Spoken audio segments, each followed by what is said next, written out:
Well, with this cressida, now that I got underneath and played How's the Vicar, and found that its bearings were a bit stuffed, I've put all of the underneath back together again, the cross member and the caster bushes, not bushes, rods, and the sway bar, so I had to drop all that to get the bloody sump off. Now I've dropped the engine back down, taken the pre-war bonnet off, and shaken my potato at a few things. Now I'm going to undo everything, strap up the engine, and hopefully yank it out. And then find a new one or rebuild this one. I'll probably find a new one, put it in, while this one gets slowly hotted up, like a full reco, and whatever you can do to them to make them go really hard, without upgrading to the 7M. So, keep it standard, but make it fun. Because it's already, this went pretty damn good, but oh well. So, yeah, unbolt everything, heater, hoses, exhaust, power steering hoses, aircon hoses, fuel hoses, vacuum hoses, radiator, and wiring worm. And it should be ready to go. Oh, and unbolt the gearbox of course, and do the auto lines down there, because they bolt to the engine, these two pipes. Fun and games.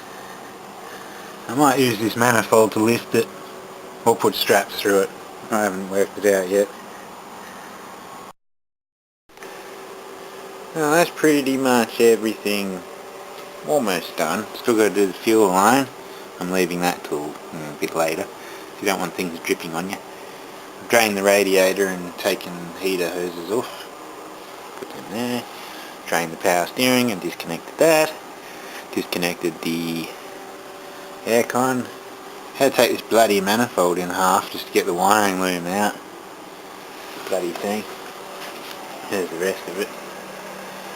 So, well, injectors can be recoded because there's a bit of trouble getting down there. But yeah, getting there. Running out of energy though. So I've still got to unbolt torque converter, the gearbox, and the lines.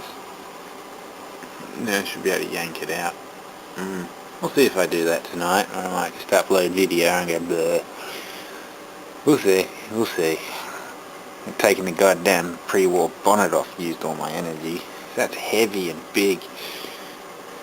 Oh well. Well, I decided this is how I'm going to lift it. I got one chain here that goes through there, and the screwdriver it goes all the way along. Nice heavy one.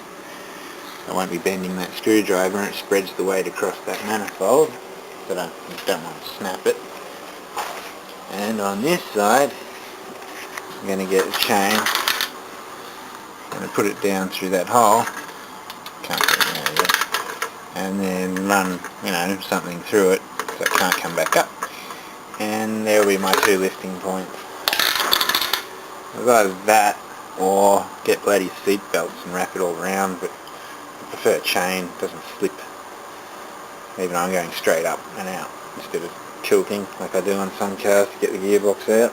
But I'm leaving the box in on this. I just serviced it and I don't want to drain it to get it out. So,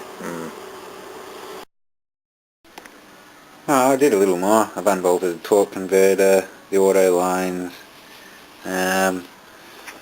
Did 2 out of 3 bolts on the exhaust flange, but the third one's got no head. So I'm going to have to do a little more work to get that off.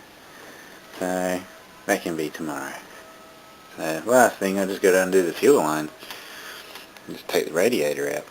It's just sitting there. So yeah, engine's pretty much out.